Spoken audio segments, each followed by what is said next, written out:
ওটা হুমায়ুন মসজিদ।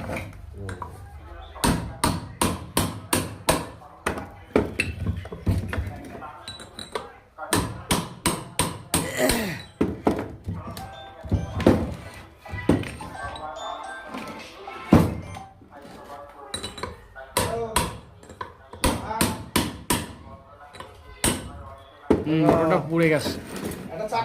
মোটর খুলবা শুনছি, মোটরটা 100% পুড়েছে বুঝলি, 100%। 100% পুড়েছে, 100%। একটু বাদ নেই। সেই ভিডিও লোক সেন্টটা পাবে, ভিডিওটা দেখবে পুড়ে গেছে। সারা খুব বাজে একটা গন্ধ থাকে। মেন নাট লুজ হয়ে গেছে কেন বলতো, ওই বারবার খোলা করা হয়েছে না main nut. Hello, main nut দুই দিকে চেক কর দে বুঝলি। কাহিনী এই এটা কত নম্বর তাতে বাধা? এটা তো তোমার 21 নম্বর তাতে বাধা আছে।